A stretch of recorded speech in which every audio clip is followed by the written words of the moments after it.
सार सार विचार करा उठा उठी, सार सार विचार करा उठा उठी, नाम धरा कंठी विठोबाचे, तयाच्या चिंताने निरसेल संकट, तराल दुर्घट भव सिंधू.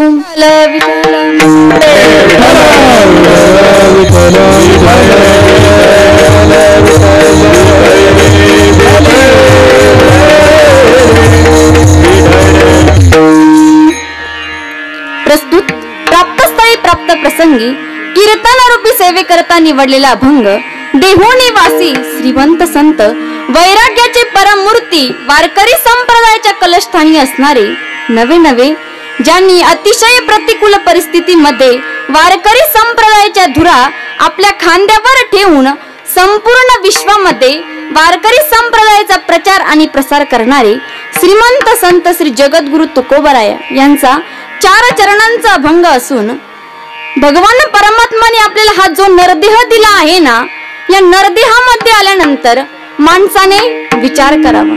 कोणता विचार करावा, त्या विचाराचा नेमका फायदा काय आणि कोणत्या विचाराने आपल्या जीवनामध्ये ऊर्ध्वगती प्राप्त होते, या 2-3 महत्वाच्या विचाराचे चिंतन जगद्गुरु तुकोबराय आजच्या अभंगातून प्रतिपादन करतात. विठ्ठल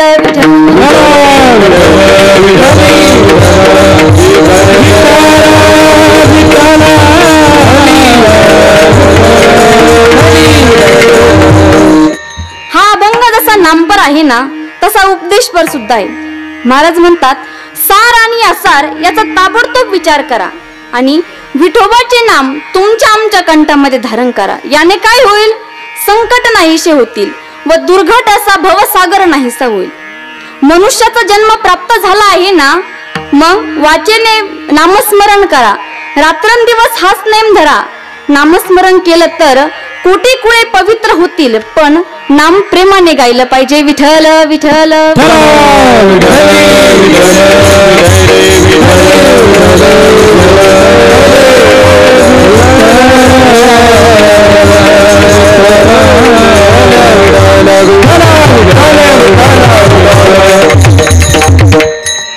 जगद्गुरु तुकोबराय सांगतात, प्रत्येक मनुष्याने आपल्या जीवनामध्ये विचार करावा. सार सार विचार करा उठा उठी. जगद्गुरु तुकोबराय सांगतात, प्रत्येक मनुष्याने आपल्या जीवनामध्ये विचार करावा. पहिला प्रश्न आम्हाला असा विचारायचा आहे, महाराज, या भूतलावरती अनेक प्रकारचे सजीव आपापले जीवन जगतात, बरोबर? अनेक प्रकारचे सजीव आपापले जीवन जगत असताना माणसानेच विचार करावा, हा तुमचा आग्रह अट्टहास का? बरं, तुकोबराय असं म्हणले नाही ना की जगामध्ये हत्ती सगळ्यात मोठा प्राणी आहे आणि हत्तीने विचार करावं. वाघ अतिशय शूर प्राणी आहे, वाघाने विचार करावं, सिंहाने विचार करावं, माणसानेच विचार करावा, हा तुमचा आग्रह अट्टहास का?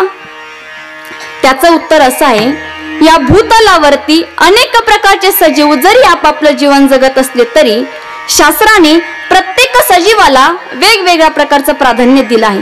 कसं प्राधान्य? लाखो कोट्याधी जीवांमध्ये शास्त्राने 3 प्रकारे त्याचं वर्गीकरण केलं आहे. पहिला वर्ग, त्याने त्याच्या जीवनामध्ये सत्कर्मच करावं असं शास्त्र त्याला सांगतं. दुसरा वर्ग, त्याने त्याच्या जीवनामध्ये भोगच भोगावे असं शास्त्र त्याला सांगतं. आणि तिसरा वर्ग, त्याने त्याच्या जीवनामध्ये फक्त विचारच करावा असं शास्त्र त्याला सांगतं. विठ्ठल.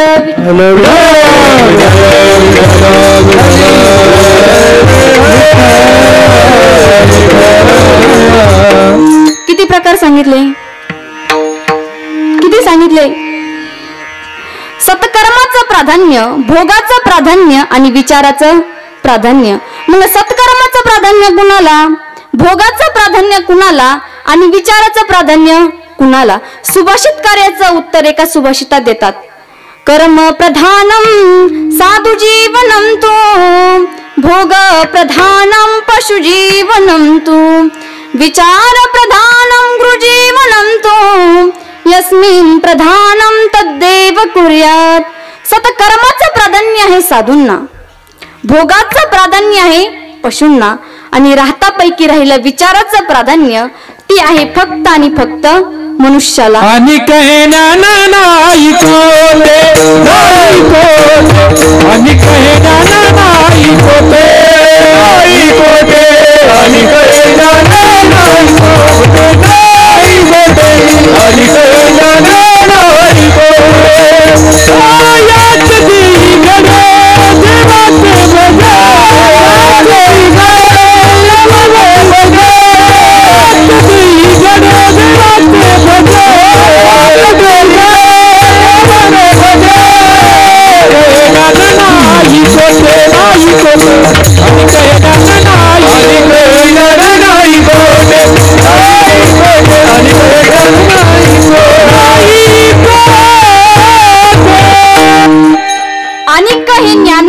खोटे.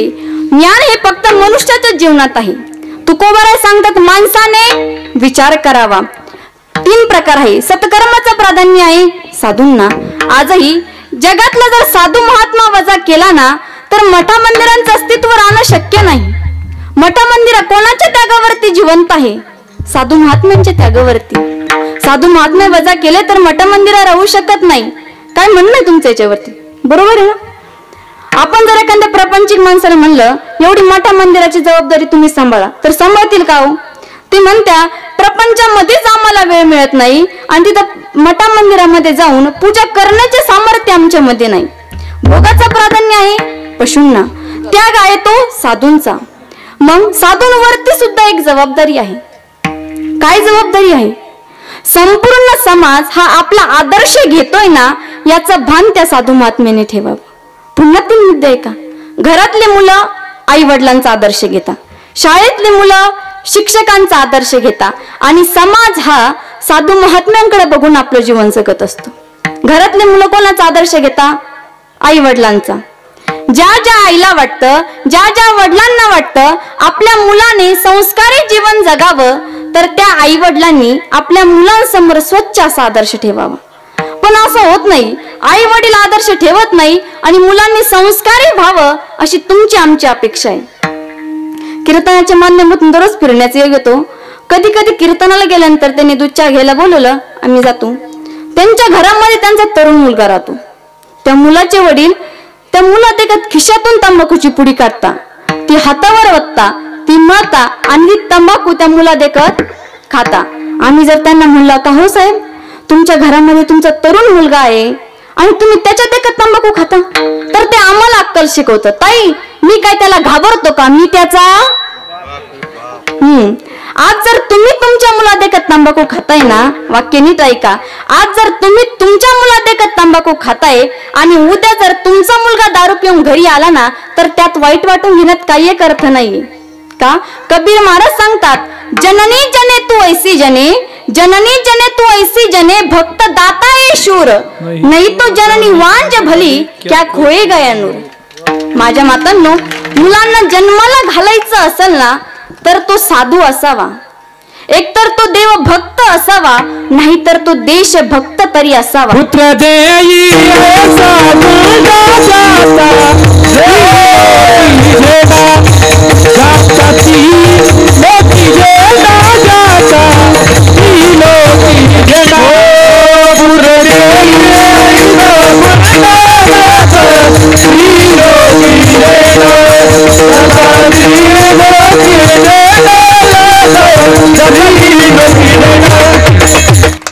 मुलांना जन्माला घालायचं असेल तर तो साधू असावा, देवभक्त असावा, नाहीतर देशभक्त तरी असावा. देशी भक्त असता कामा नाही.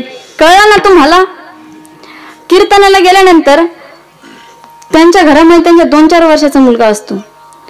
त्या मुलाचे वडील त्या मुलाला सांगतात, अचानक जर दरवाजेवरची बेल वाजली, त्या मुलाचे वडील त्या मुलाला सांगतात, बाळू धावत धावत जा, दरवाजा उघड आणि कुणी जरी असलं तर त्यांना सांग माझे पप्पा घरात नाही.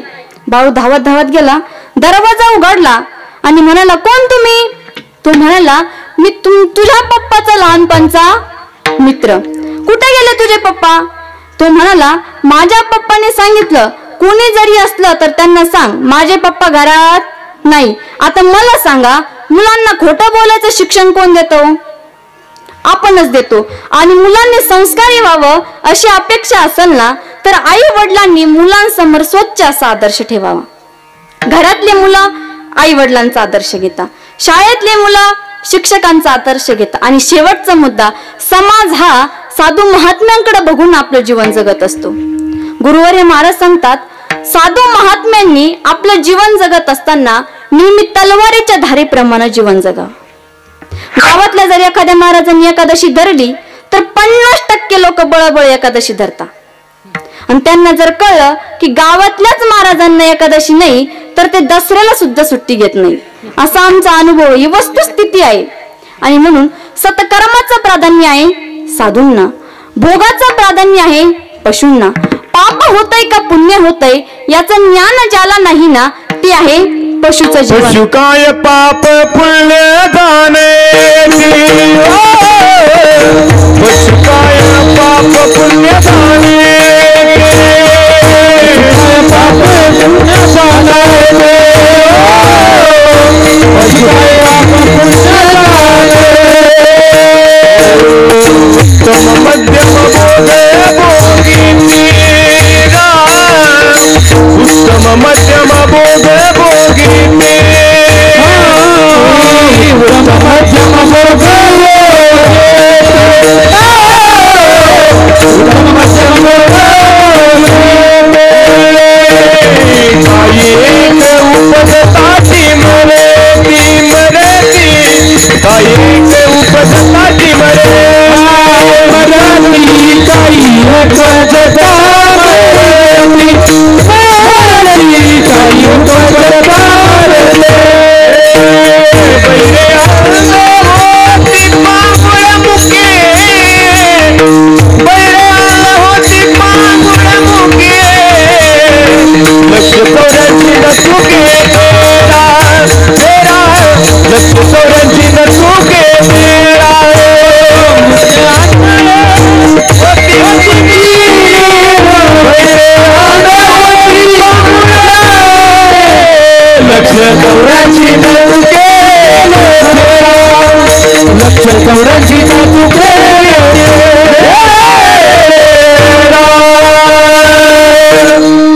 पशु काय पाप पुण्य जाणीती, उत्तम मध्यम भोग भोगीती, काही एक उपजता मरती, बहिरे अंध होती पांगुळमुखी.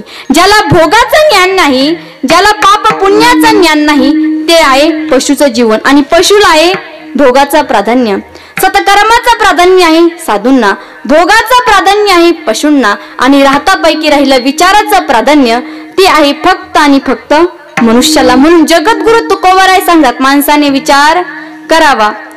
तुम्ही म्हणशाल ताई अर्धा तास झाला तुम्ही म्हणते विचार करा विचार करा, त्या विचाराचा काही फायदा पाहिजे का नाही? बरोबर आहे ना. फायदा असल्याशिवाय माणसं कोणत्याच गोष्टीमध्ये प्रवृत्त होत नाही.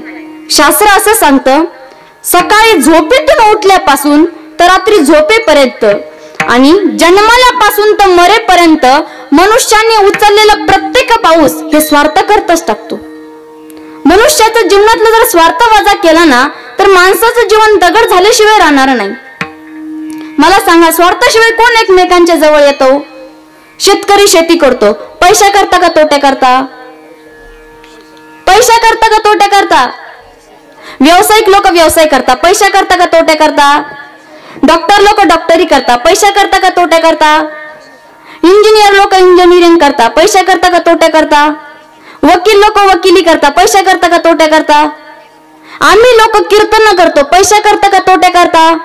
आता आवाज मोठा येईल मला माहित आहे, हा विनोद नाही, ही एक वस्तुस्थिती आहे. वाढावे संतान गृही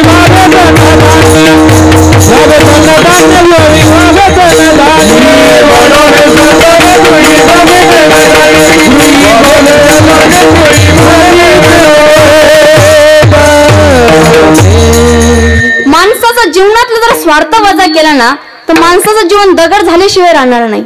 अहो, लोक लग्नाला जातात तिथं सुद्धा स्वार्थ असतो. मुलीच्या वडिलांना वाटतं वराड माझ्या करता आलंय आणि मुलाच्या वडिलांना वाटतं वराड माझ्या करता आलंय, पण ते दोघा करता पण येत नाही. नाहीतर तुम्ही विचार करू बघा, लग्नाला गेले का त्यांच्या वेळी जाऊन बसायचं आणि म्हणायचं, का हो एवढे सणासुदीचे दिवस आहे, एवढे कामाधंद्याचे दिवस आहे आणि तरी तुम्ही लग्नाला आल्या? तर काय म्हणते ते म्हणते, अहो ताई लग्नाला कोणाची यायची इच्छा आहे, पण आपण जर कोणाच्या लग्नाला गेलो नाही मग आपल्या लग्नाला कोण येणार? म्हणजे स्वार्थ असल्याशिवाय लोक लग्नाला सुद्धा जात नाही. मग ओ तुकोबाराय, तुम्ही म्हणता विचार करा विचार करा, त्या विचाराचा आमच्या जीवनात नेमका फायदा काय? शास्त्र असं सांगतं, तुमच्या आमच्या जीवनामध्ये विचाराचे 5 फायदे आहे.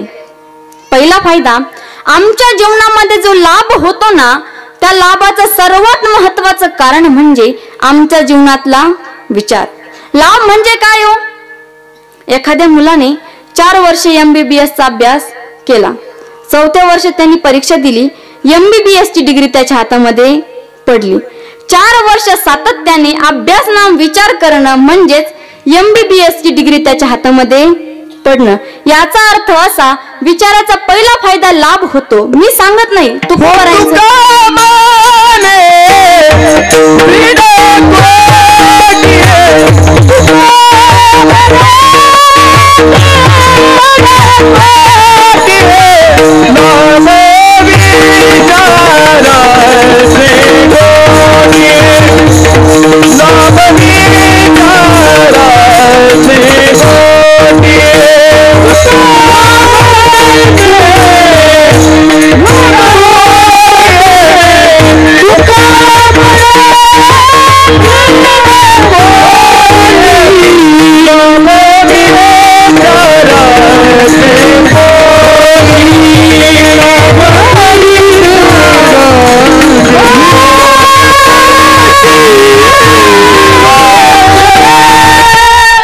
एखादं जर प्रमाण आवडलं तर मन मोकळेपणे टाळ्या वाजायच्या.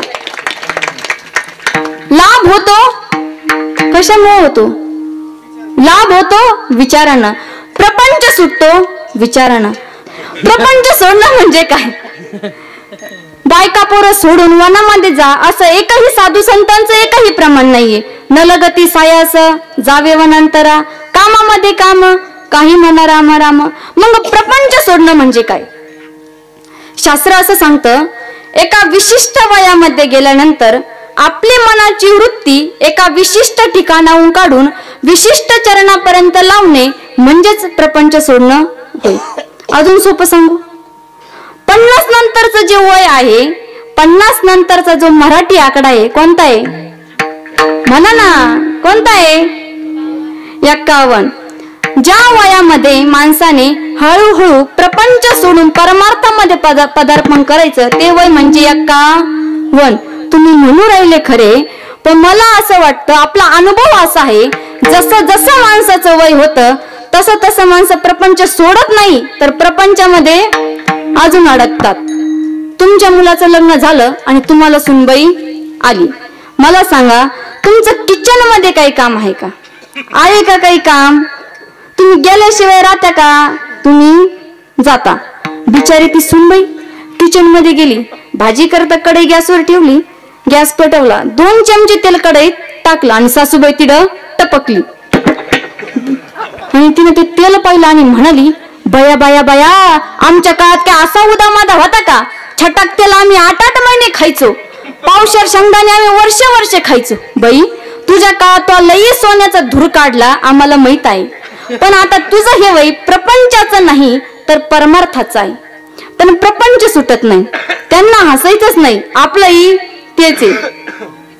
शास्त्र असं सांगतं, मुलाचं लग्न करणं हे वडिलांचं कर्तव्य आहे. मुलाचं लग्न करणं हे वडिलांचं कर्तव्य आहे आणि नातवांकरता सोयरीक पात फिरणं हे तुमच्या आमच्या जीवनातलं अज्ञान आहे. कीर्तनाला गेलं, कब्बर दूध पाजलं का लगेच त्यांचं प्रवचन सुरू. ताई, समोर हा उभा दिसतोय ना, एकुलता एक नातू आहे. म्हणलं बर. सॉफ्टवेअर इंजिनियर झालाय. म्हणलं बर. 50 लाखाचं पॅकेज आहे. म्हणलं बरं बाबा. 10 एकर बागेती जमीन आहे. म्हणलं बरं. मी म्हणत म्हणलं, माझं तर लग्न झालं नाही, मला का सांगू राहिले? मी म्हणलं, बाबा तुम्ही मला का बरं सांगू राहिले? म्हणजे ताई, तुम्ही महाराज मंडळी फिरतीवर असते, असू द्या लक्ष. म्हणजे प्रपंच सुटत नाही, वस्तुस्थिती आहे. का सुटत नाही प्रपंच? कारण आम्ही या प्रपंचाचा कधी विचार केलाच नाही. काय आहे या प्रपंचाचा विचार? नामदेव महाराज सांगतात, हा जो प्रपंच तुम्ही आम्ही अट्टहासाने करताय ना, हा प्रपंच कालही आमचा नव्हता, आजही आमचा नाहीये आणि उद्याही या प्रपंचाचा आणि आमचा काही एक संबंध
हा शास्त्राच्या दृष्टीने झालाच नाहीये. लटिका व्यवहार सर्व हा संसार बाहेर जार. पण आमचा प्रपंच सुटत नाही. माझे गुरुवर्य महाराज एक दृष्टांत सांगायचे. एका गावामध्ये एक 80-85 वर्षाचे एक म्हातारं होतं. शेवटचं घटकाम मोजत होतं. दिसत नव्हतं, ऐकू येत नव्हतं, चालता येत नव्हतं, बोलता येत नव्हतं. त्याचे 4-5 मुलं सुना एका ठिकाणी गोल बस आले. त्यांनी गोल रिंगण घातलं आणि आजोबाला मधोमध झोपवलं. झाले 2-4 दिवस आजोबांनी असे दोन्ही हात वर केले आणि हाताने कुणवायला सुरुवात केली. आता वाचा फुटत नव्हती, बोलता येत नव्हतं, काही नाही म्हणून हाताने कुणवायला सुरुवात केली. झाले 2-4 दिवस मोठा भाऊ लहान्याला म्हणतो, का रे बाळासाहेब, झाले 4-5 दिवस आप्पा हाताने काहीतरी खुणवताय, नेमकी भानगड काय? लहाना जरा हुशारच होता. लहान माणसं हुशारच राहते वाटतं. लहाना जरा हुशार होता. तो म्हणे, अरे आपल्या आप्पांनी त्यांच्या तरुण वयामध्ये एखादा धनाचा हंडा मागच्या भिंतीमध्ये लपून ठेवलेला असावा. आता त्यांना तोंडानं सांगता येत नाही म्हणून ते हाताने खुणून सांगत आहे. म्हणे आता काय करायचं रे? म्हणे काय करायचं म्हणजे टिकाव पावडे घ्यायचं, मागची भिंत फोडायची, धनाचा हंडा काढायचा, आप्पा देखत वाटणे करायच्या म्हणजे आप्पा मारायला मोकळे. असंच म्हणतात सगळे, असेच म्हणते ना, मरायला मोकळे. मग पाडून टाका भीत. टिकाव पावडे घेतलं, मागची भिंत पाडली, धनाचा हंडा सोडा फुटकी कवडी सुद्धा भेटली नाही. मोठा लहान्याला म्हणतो, का रे तू तर म्हणला होता ना धनाचा हंडा असेल. तो म्हणला, अरे वयामानाने दिशाभूल झाली असेल, मागची भिंत नाही डावीकडची असेल. मग पाडा. पाडली, काहीच नाही. उजवीकडची पाडा. पाडा.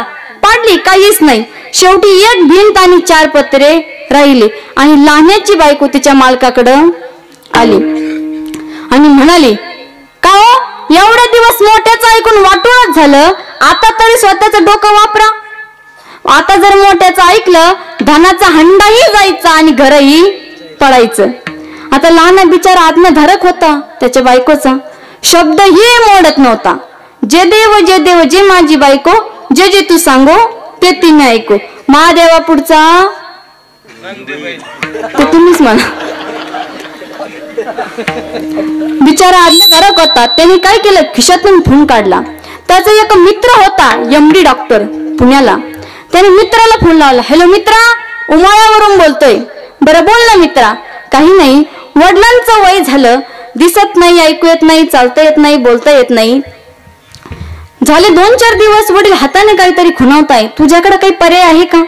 तो म्हणला, मित्रा काळजी करू नको, माझ्याकडे एक इंजेक्शन आहे. ते इंजेक्शन दिल्याबरोबर आप्पा 2 वाक्य का होईना बोलतील. तो म्हणला, केवढ्याला इंजेक्शन? तो म्हणला, 5 लाखाला. यानं 2 मिनिटं विचार केला. 5 लाख जाऊ द्या, लागू द्या, पण धनाचा जर हंडा सापडला तर गरिबीच हटली ना.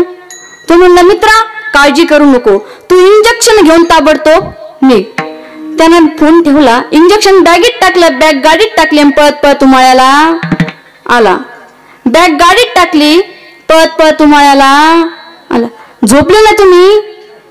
नाही झोपले. मग बॅग गाडीत टाकून तो पळत पळत कस काय येईन? गाडी घेऊनच येईल ना.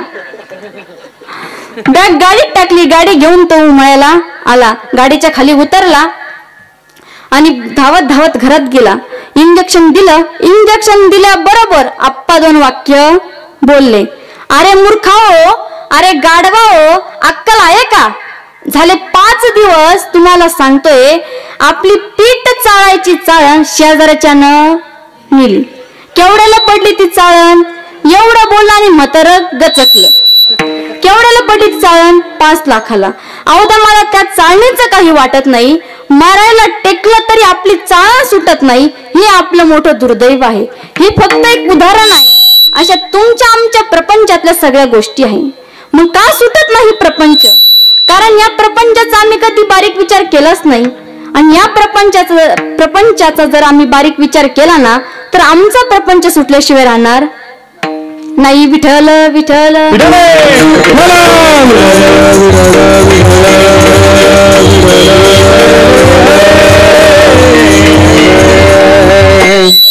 लाभ होतो विचारानं, प्रपंच सुटतो विचारानं, आणि मायेतून सुटका होते विचारानं विठ्ठल विठ्ठल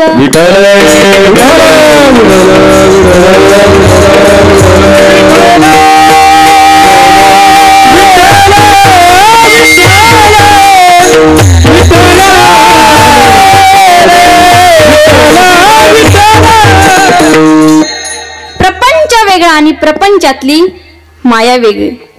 शास्त्रकार असे सांगता, ज्या ठिकाणी मी आणि माझा आला की समजायचं माया नाम अज्ञानाचा पांघरून आपल्या जीवनामध्ये आलं. सगळ्या ठिकाणी आपण माझं म्हणत नाही ना. घराला म्हणत असताना आपण काय म्हणतो? माझं घर. बरोबर, माझं घर, माझी गाडी, माझी शेती. माझं आलं की अज्ञानाचं पांघरून आपल्या जीवनामध्ये आलं. मला एक खरंच विचारपूर्वक सांगा, ज्या घराला, ज्या गाडीला, ज्या बंगल्याला, ज्या बायको पोराला तुम्ही तुमचं म्हणता ते खरंच तुमचं आहे का हो? नाही रे, नाही कुणाची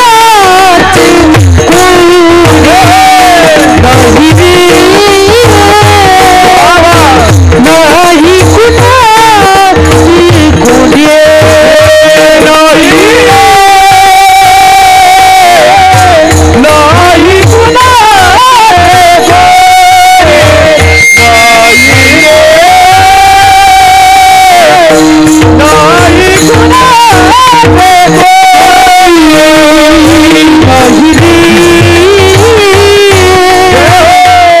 कुणाची कुठे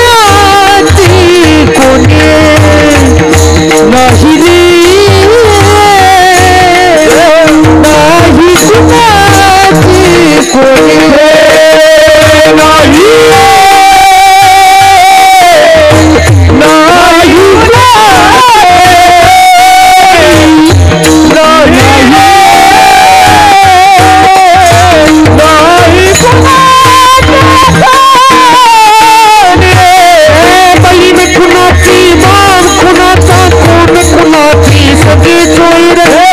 कुणा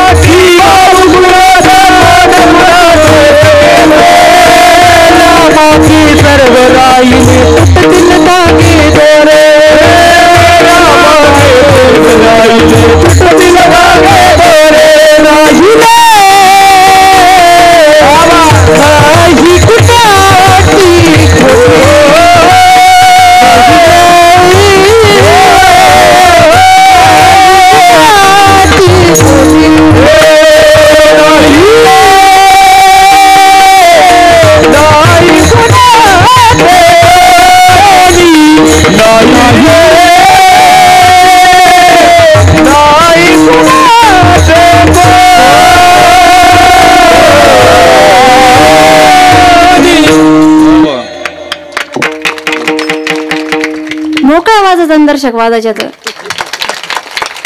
समोरच्याला बी ऐकताना असं बरं वाटलं पाहिजे टाळ्या वाजल्यावर.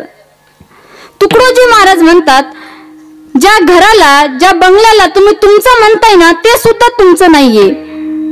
तू म्हणशील घर दार हे इथेच राहील सार. हे ऐक मान बाबाई, तू राम नाम घे. नराचार का नर जन्मला आला संसारा, आला संसारा. गे गे गे हरिनाम गे,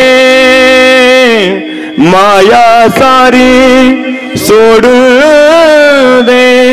हो हात लावून नची बाला करतो गाई गाई. या संसारा पायी, या संसारा पायी, या संसारा पायी, या संसारा पायी, या संसारा पायी, या संसारा पायी, संसारा पायी. तुकडोजी महाराज म्हणतात, ज्या घराला तुम्ही तुमचं म्हणताय ना ते घर सुद्धा तुमचं नाहीये. आपला 16 पत्राचा स्पेशल बंगला शासनाने बांधून ठेवलाय. कुठं? गावाच्या बाहेर. गावाचं बाहेर घर असतं कोणतंही पण. इकडे का दिशा भूल नको व्हायला तुमची पुढे चालून. गावाच्या बाहेर. अहो घराचा सोडा, पण बायको पोरं तरी. तू म्हणशील बायका पोर ही तुझ्या मागाची चोर. मेल्यावरती खापर फोडतील तुझ्याच डोक्यावर. मराठी भाषा किती सोपी बरं. तू म्हणशील बायका पोर ही तुझ्या मागाची चोर, हे फक्त मनात म्हणायचं. भाकरीच बंद होतील आजपासून घरी आपल्या. ज्या घराला, ज्या बायकोला, ज्या मुलाला, ज्या प्रपंचाला तुम्ही तुमचा म्हणताय ना, हा प्रपंच कालही तुमचा नव्हता, आजही आमचा नाहीये आणि उद्याही याचा आणि आमचा काही एक संबंध नाहीये. पण माया सुटत नाही. तुकोबरायांचं एक अभंग आहे. एका गावामध्ये एक 60 वर्षाची म्हातारी राहत होती. यमेज 60 वर्षाची. कधी तिला आळंदी पंढरपूरची वारी माहित नाही, कधी दान धर्म माहित नाही, कधी कीर्तन माहित नाही, कधी कथा माहित नाही, कधी हरिपाठ माहित नाही. एके दिवशी तिच्या घरी वारकरी गेले. माया सुटत नाही याच्याकरता सांगते बर का. एके दिवशी तिच्या घरी वारकरी गेले आणि म्हणाले, आजीबाई चला ना पंढरपूरला. म्हणले, दादा अरे आली असते, पण माझ्या पोराचं लग्न राहिलं. एकदा का पोराचं लग्न झालं की मी 100% वारीला येते.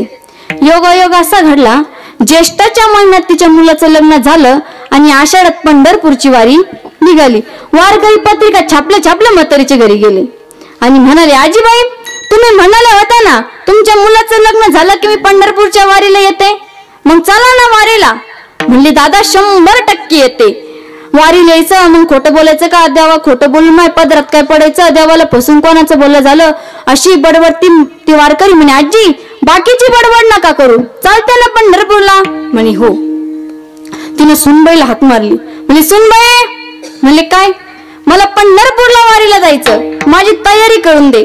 सुनबाई धावत धावत घरात गेली. ताट तांब्या घेतला, वळकुटी घेतली, 2 पातळ घेतले, 2 पिशा भरल्या. आता सुनबाई नवीन होती म्हणून ऐकत होती, नवीन होती म्हणून ऐकत होती. तस तुम्हाला अनुभव आलाच असं ना तसा. याला काय तुम्ही काय उन्हाळ्यात थोडी डावळे उरायल्या. सुनबाई आली, धावत धावत आली, म्हातारीचं दर्शन घेतलं. म्हणजे आतेबाई पंढरपूरला जा, सांभाळून जा, मागची काही काळजी करू नका. होता नव्हता म्हातारी पंढरपूरला निघाली. मी सांगत नाही, तुकोबरायांचं प्रमाणे. आवाज चालली पंढरपुरायची पासून आली घरा, आवाज चालली पंढरपुरायची पासून आली घरा, पंढरपुरायची पासून आली घरा, चालली पंढरपुरायची पासून आली घरा, आवाज चालली पंढरपुरायची पासून आली घरा, आवाज चालली पंढरपुरायची पासून आली घरा, आवाज चालली पंढरपुरायची पासून आली घरा, चालली पंढरपुरायची पासून आली घरा, आवाज चालली पंढरपुरायची पासून आली घरा, आवाज चालली पंढरपुरायची पासून आली घरा.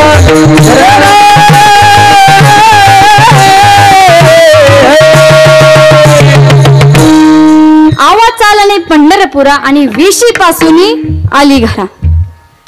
म्हातारी गावात गेली, टेम्पो मध्ये पिशवी ठेवली. आता तुम्ही जर कधी पंढरपूरच्या वारीला गेले असाल तर तुम्हाला अनुभव आला असेल. आता दिंडी 10 वाजता निघायची म्हणल्यावर सगळे 10 वाजता येते का? येते का? पण तुम्ही दिंडीत गेले आहे का आधी ते सांगा. गेले का? सगळे 10 वाजता जाते का? मग तुम्ही 4-2 आता आले, 4-2 नंतर येतील, मग 4-2 येतील. म्हातारीने पिशवी टेम्पोत ठेवली आणि शेजारीची मैत्रीणच होती. ही तिच्या मैत्रिणीकडे गेली आणि म्हणाली, संगीता काकू. म्हणली, काय ग?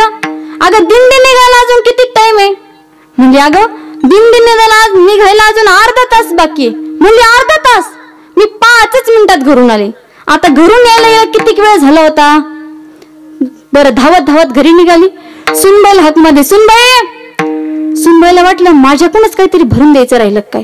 सुनबाई धावत धावत आली, म्हणाली, आत्याबाई तुम्ही पंढरपूरला चालले होते ना, तुम्ही वारीला चालले होते ना, काय झालं? म्हणजे अगं सुनबाई, मी पंढरपूरला चालली ही गोष्ट खरी आहे, पण अगं तुझं लग्न होणार तू 15 दिवस झाले, तुला सगळं समजून सांगितले. म्हणे बरं. म्हणे अगं तुला पिठाचं मिठाचं सांगितलं, अगं पण आपल्या गोठ्यामध्ये भरपूर गाई म्हशी आहे. बरं मग त्यांचं भरपूर दही दूध निघतं. बरं मग ते दही तूप तू मी आल्याशिवाय विकायचं नाही. आता निघाली कुठं? पंढरपूरला. आणि जीव कशात अडकलाय? दया दुधात. परी येसी व सुने बाई, नको वेचू दूध दही. सुनबाईने कपाळाला हात मारला आणि म्हणाली, उभ्या आयुष्यात कधी या सासूबाईनं पंढरपूरचं तोंड पाहिलं नाही आणि कधीच्या नवत पंढरपूरला निघाली तर जीव कशात अडकलाय? दया दुधात. म्हणजे सासूबाई काही काळजी करू नका, मी काही विकत नाही, तुम्ही पंढरपूरला जा. म्हातारी 2-4 पावले पुढे चालली आणि सुनबाईनं मागून हाक मारली. आत्याबाई म्हणली, काय ग? काही नाही, एक प्रश्न विचारायचा होता. हा विचार ना. आता सुनबाई हुशार होती, डबल MA झाली होती, एका MA ला आवरच नाही, डबल MA झाली होती. ती म्हणली, आत्याबाई तुम्ही मला गव्हाचं, बाजरीचं, ज्वारीचं काही विकायचं म्हणलं नाही, दह्याचं आणि दुधाचंच का बरं म्हणल्या? आता म्हातारी हिच्या बापाचं बारशे जेवेल होती. ती म्हातारी म्हणाली, अगं गव्हाच्या, बाजरीच्या, ज्वारीच्या पोत्याला मी खुणा करून चालली. तुझी इच्छा जरी असली ना विकायची तरी तू विकू शकत नाही, आणि दह्याला आणि दुधाला खून करता येत नाही म्हणून सांगून चालली, नको वेचू दूध दही. सुनबाईने कपाळा हात मारला आणि म्हणाली, तुम्ही पंढरपूरला जा, मी काही विकत नाही, सगळं नीट पार पाडते. होता नव्हता म्हातारी गावात गेली. तोपर्यंत आमचे मृदुंगाचार्य योगेश महाराज आले, गायनाचार्य विनुनाथ महाराज आले, वाल्मिक महाराज आले, संस्थेतले विद्यार्थी आले, विनिकरी आले, चोपदार आले, सगळे आले आणि दिंडी निघाली पंढरपूरला. ज्ञानोबा तुकाराम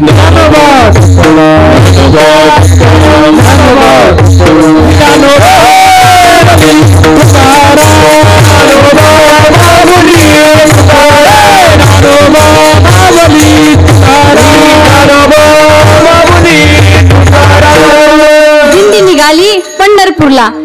येशीतून दिंडी मारुतीरायाच्या मंदिराजवळ आली आणि आमच्या वारकऱ्यांनी अभंग चालू केला. शरण शरण हनुमंता तुम्हालो रामदूता. वारकऱ्यांनी अभंग चालू केला आणि ती डबल तिच्या मैत्रिणीकडं गेली. म्हणली, संगीता काकू अगं हा अभंग किती टाइम चालन? ती संगीता काकू म्हणे, एवढी मोठी मोठी महाराज लोक आहे, हे विनुनाथ महाराज, वाल्मिक महाराज, हे रिंकेशजी महाराज, वाजायला हे योगेश महाराज, एवढे महाराज लोक असल्यावर हा अभंग कमीत कमी अर्धा तास तरी चालन. अर्धा तास? मी 5 मिनिटात घरून आले. ही डबल धावत धावत घरी निघाली आणि सुनबाईला हाक मारली. म्हणजे सुनबाई. सुनबाई मनातल्या मनात म्हणाली, ही म्हातारी के पंढरपूरला जात नाही. 15 मिनिटात 2दा घरी आली. सुनबाई बाहेर आली आणि म्हणाली, आत्याबाई आता पिठाचं सांगितलं, मिठाचं सांगितलं, दह्या दुधाचं सांगितलं, गावारी ज्वारीचं सांगितलं, आता काय राहिला? म्हणली, अगं सगळ्यात मेन गोष्ट तर तुला सांगायची राहिलीच. काय राहिला आत्याबाई? म्हणली, अगं यंदाच्या उन्हाळ्यात मी इकून तिकून गाव शेणगोळा करून आणलं. म्हणलं, बरं मग त्याच्या म्या गौऱ्या थापल्या, बरं मग त्या म्या वाळवल्या, बरं मी त्याचा कलवड रचला. कलवड कळतो का? पण कलवडच म्हणते इकडं. मी कधी कधी काय असतं, भागाभागामध्ये भाषेचा फरक असतो. 15-20 दिवस झाले तेव्हा आम्ही धुळ्याजवळ कार्यक्रमाला गेलो, तिथे जेवायला बसलो. जेवण चालू होतं आणि ती घरमालकीन माझ्याकडे आली. म्हणली, ताई तुम्हाला चटका देऊ का? चटका. म्हणलं, बाई ना तुझं नेमकं काय वाटोळ केलं मला चटका देते? म्हणे, ताई हे आमचे महाराज माझ्या शेजारीच बसले होते. म्हणले, अगं इकडे मिरचीला चटका म्हणतात, चटका. म्हणलं, बाई चांगले 2-4 चटके दे. म्हणजे भागाभागामध्ये भाषेचा फरक असतो. ती म्हणे, यंदाच्या उन्हाळ्यात तिकून तिकून शेणगोळा केलं, त्याच्या गौऱ्या थापाल्या, गौऱ्या वाळवल्या, त्याचा मी कलवड रचला. तो कलवड तुम्ही आले माझ्या हातीचा कलवड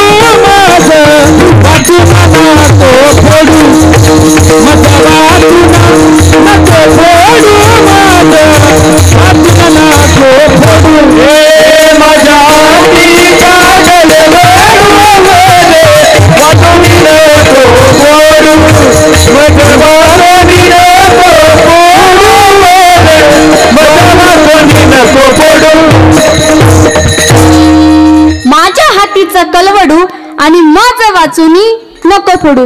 त्या सुनबाईला राग आला आणि म्हणाली, तुम्ही आल्याशिवाय नाही, तुम्हाला नदीवर नेल्याशिवाय फोडीत नाही, तुम्ही फक्त पंढरपूरला जा. ही माया आहे, ही माया सुटत नाही. ज्यांना असं वाटतं आपली प्रपंचातली आपली माया सुटावी तर त्यांनी त्यांच्या जीवनामध्ये विचार करावा लागेल. विचाराचा पहिला फायदा लाभ होतो, विचाराचा दुसरा फायदा प्रपंच सुटतो, विचाराचा तिसरा फायदा मायेतून सुटका होते आणि विचाराचा चौथा फायदा अहंकारातून सुटका होते. हा अहंकार जगाच्या पाठीवरती प्रत्येक मनुष्य हा अहंकाराने बरबटलेला आहे. कुणाला रूपाचा अहंकार, कुणाला श्रीमंतीचा अहंकार, कुणाला सत्तेचा अहंकार, कुणाला कलेचा तर कुणाला ज्ञानाचा. प्रत्येक मनुष्य हा अहंकाराने बरबटलेला आहे. आजपर्यंत जे जे दिल्लीतले गल्लीत आले, विद्वानाचे मूर्ख झाले आणि श्रीमंतीचे भिकारी झाले ना, ते फक्त त्यांचा जीवनातला त्यांचा अहंकार झाला. तुका मने वाया गेला, तुका मने वाया गेला, तुका मने वाया गेला, तुका मने वाया गेला, तुका मने वाया गेला, तुका मने वाया गेला.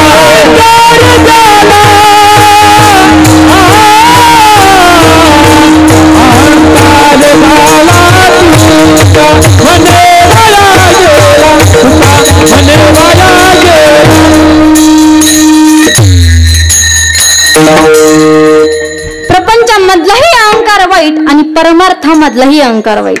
प्रपंचामधला अहंकार कस काय वाईट? भगवान परमात्मा भक्ताचं वाईट बोलणं सहन करतो, वाईट खाणं सहन करतो, पण भगवान परमात्मा भक्ताचा तीळ मात्र जरी होय अभिमान, मेरू तो समान भारदेवा. अहंकारा जावा असं जर वाटत असेल ना, तर त्याने त्याच्या जीवनामध्ये विचार करावा लागेल. आणि विचाराचा सगळ्यात मोठा फायदा मरणाच्या दारातून सुटका. विठ्ठल विठ्ठल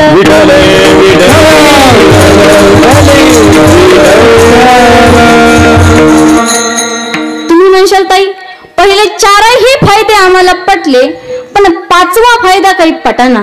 का पटत नाही? कारण आपण ज्या लोकांमध्ये जन्म घेतलाय ना, त्या लोकांचंच नाव मृत्यू लोक आहे. आणि मृत्यू लोकांमध्ये येऊन जिवंत जाणं तेही शाश्वत, ते कोणालाही शक्य नाहीये. घडी घडी काळ वाटयाची पाये, क्षणोक्षणी हाची करावा विचार. एक नाही हजारो प्रमाणे हातामध्ये घेतलेला घास मुखामध्ये जाईल की नाही याची शाश्वती नाही, त्याला मरण असं म्हणता. मग मरणावर मात करणं म्हणजे काय? तुकोबाराय सांगतात, रोज उठून मरणाचं चिंतन करण्यापेक्षा रोज उठून भगवंताचे चिंतन करत करत भगवंताच्या चरणाजवळ जाणं म्हणजेच मरणाच्या दारातून सुटका करणं होय. मी सांगत नाही, तुकोबारायांचं प्रमाणे मरण माझे मरुनी गेले,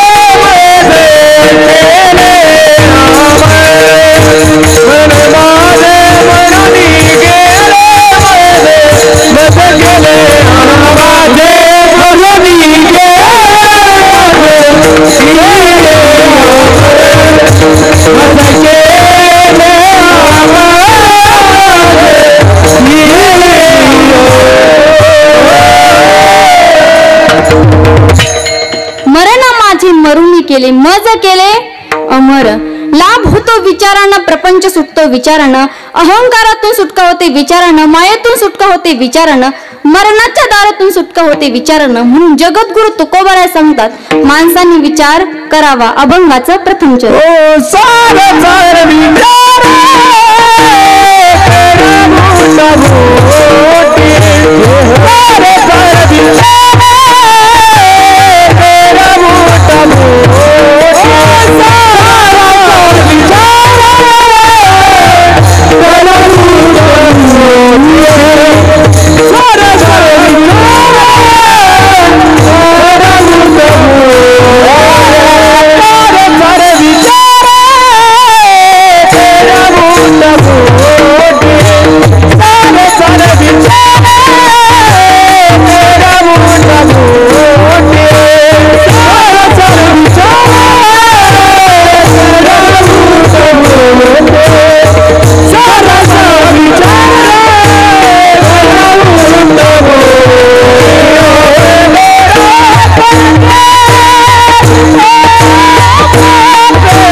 जोरानं वाजवा ना. ही महाराज लोक एवढे बेंबीच्या देठापासून ओरडता म्हणजे गायन करत्या आणि तुम्हाला टाळ्या सुद्धा वाजवता येत नाही. बरं वाजवा डबल एकदा. म्हणजे असा आवाज आला पाहिजे म्हणजे म्हणणाऱ्यांना बी असं जरसं भारी वाटलं पाहिजे. विठ्ठल विठ्ठल.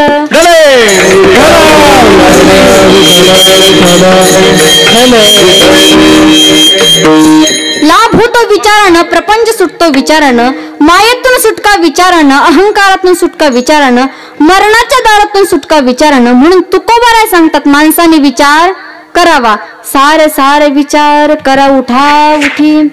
पण माणसं 3 गोष्टीचा विचार करत नाही. एक, श्री गुरु करत असताना माणसं विचार करत नाही. 2, पत्नी करत असताना माणसं विचार करत नाही. आणि 3, बोलताना माणसं विचार करत नाही. श्री गुरु करत असताना माणसं विचार करत नाही. जे श्री गुरु आपल्याला भगवंताच्या चरणाजवळ घेऊन जाणार आहे ते श्री गुरु करत असताना एकदा नाही तर 100 वेळेस विचार करावा. गुरुवारे जंगल महाराजांचे एक गोड वाक्य आहे.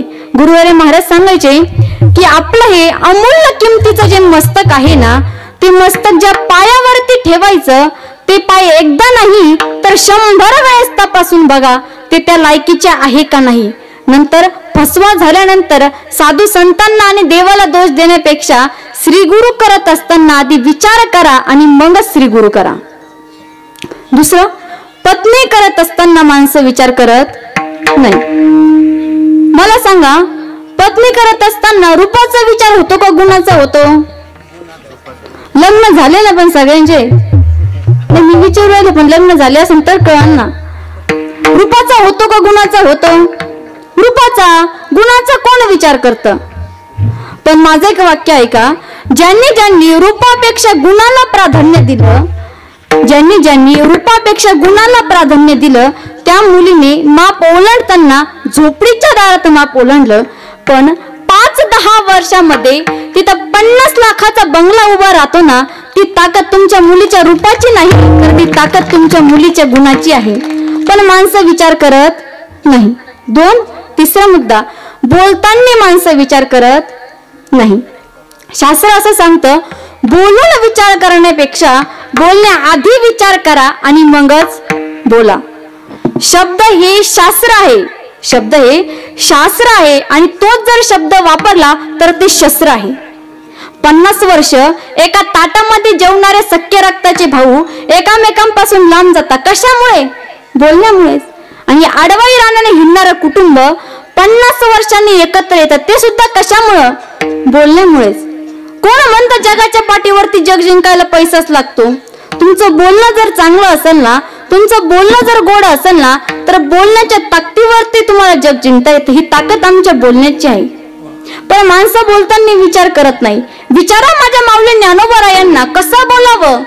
तैसे साच आणि मवाळ, मितले आणि रसाळ, शब्द जैसे कल्लोळ अमृताचे. मुखी अमृताची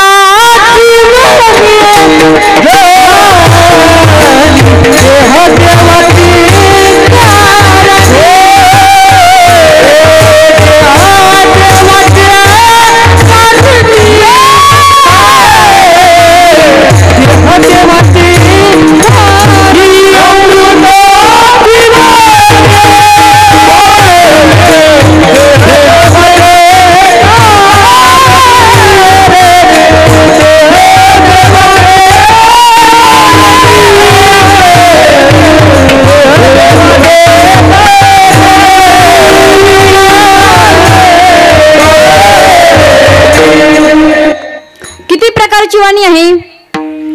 किती प्रकारची? 4 प्रकारची. साच, माणसाने नेहमी खरं बोलावं. माणसं नेहमी खरं बोलतं का? बोलतं का खरं? नाही का बोलणार. माझ्या तोंडापुरतं तरी हा म्हणा ना. काही माणसं म्हणत्या खऱ्याची काय दुनिया राहिली का? खरं बोलून कुठं चालत असतंय का? खरं बोलून कुठं जगत असतंय का? पण माऊली ज्ञानोबराय सांगतात ज्यांना असं वाटतं आपलं बोलणं हे आपला परमार्थ व्हावा त्या माणसाने नेहमी खरं बोलावं. साच, मवाळ, खरंही बोलावं आणि गोडही बोलावं. म्हणून तर ती म्हणाली तिळगुळ घ्या आणि गोड गोड बोला.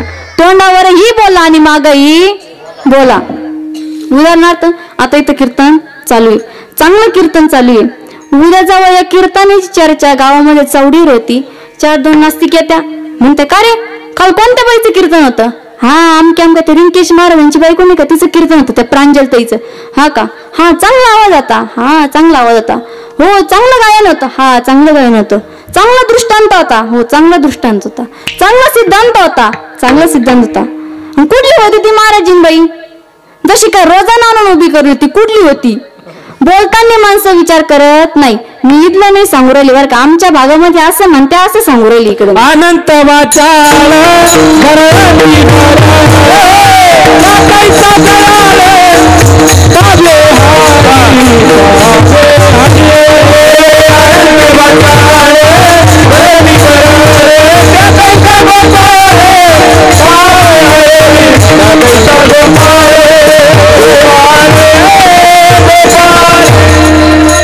बोलताना माणसं विचार करत नाही. ज्ञानोबा सांगतात खरंही बोला गोडही बोला, मितले नाम कामापुरते बोला आणि रसाळ नाम, दुसऱ्याच्या अंतकरणातले दुःख कमी होईल असं बोला. विठ्ठल विठ्ठल. एका गावामध्ये एक म्हातारी राहत होती. 80-85 वर्षाचं वय तिचं. बिचारी तोंडामध्ये एवढी फटकळ होती तिच्यासोबत जर बोलायचं जर कोणी ठरवलं ना आधी 4-5 वेळेस विचार करायचं आणि मगच बोलायचं. झालं असं त्या म्हातारीच्या एकुलत्या एक नातवाचं लग्न जमलं आणि सगळ्याला एकच प्रश्न पडला, एकच काळजी लागली. आता जर म्हातारीला आपण लग्नाला नेलं, मंडपात जर म्हातारी एखादं वाक्य बोलली तर सगळं वराड हळद लावून मागं यायचं. कोणती हळद? पण लग्न आधीची नाही, लग्नानं टोले खाल्ल्यावर कोणती लवी? त्या आंबी हळद. हा आंबी हळद लावून परत यायचं. सगळे माणसं ते घरचे नानीकडे गेले, पण नानी इकडची नव्हती, मध्य प्रदेश मधली नानी होती ती. सगळे नानीकडे गेले आणि म्हणाले नानी आपल्या पप्पूचं लग्न जमलं. म्हणे हो माहिती ना. मग आमची सगळ्यांची इच्छा होती की तू लग्नाच्या दिवशी घर राखायला घरी थांबावं. बिघडलेला म्हातारी म्हणजे माझे एकुलत्या नातवाचं लग्न, मी नाही आले तर नातू लग्न उभं राहीन का? मी नाही आले तर सोयरे धायरे काय म्हणतील, पाहुणे रावळे काय म्हणतील, वरड जेवण का, पोरं सोरं जेवतील का? म्हातारीची बडबड सुरू झाली आणि यांना वाटलं म्हातारी काय ऐकण्याच्या मनस्थितीत दिसत नाही. होता नव्हता लग्नाचा दिवस जवळ आला आणि पहाटे 5 वाजता म्हातारी उठली. 6 वाजता आंघोळ केली, काटापत्राचं लुगडं नेसली आणि 7 वाजता टेम्पो मध्ये जाऊन पुढं बसली. आता इकडे वराड झोपेलच आणि म्हातारी टेम्पो मध्ये जाऊन बसली. 11 वाजता वराड तिला पोचलं आणि नवरदेव मिरवायला गेला.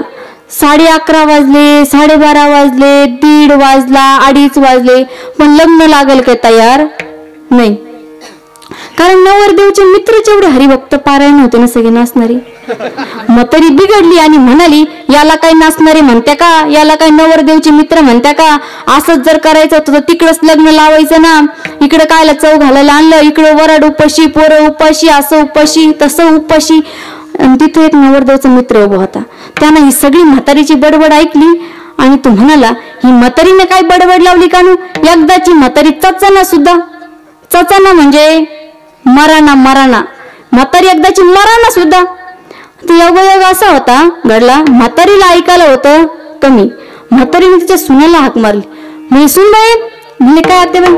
अगं हा बंड्या म्हणतो म्हातारी चचाना म्हणजे का?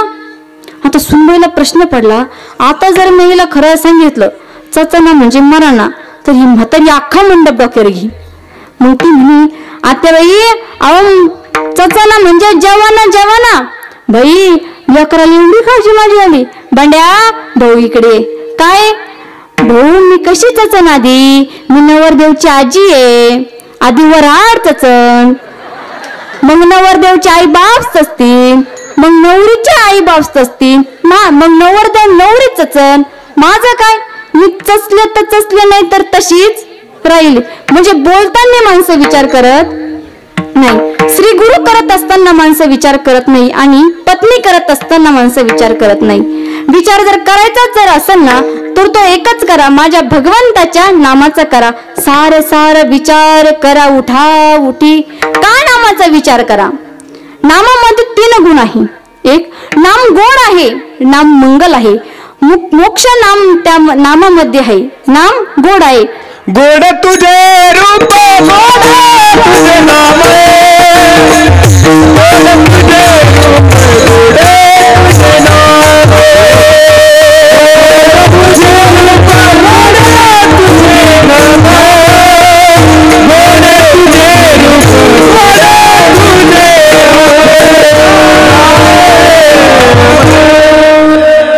नाम गोड आहे.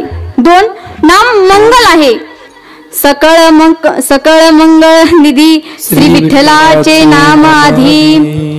पाप मुक्त होऊन मुक्ती देण्याचे सामर्थ्य नामामध्ये आहे.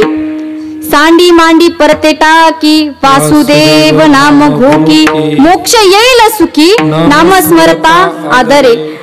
पाप मुक्त होऊन मुक्ती देण्याचे सामर्थ्य नामामध्ये आहे. घेता नाम विठोबा तेरा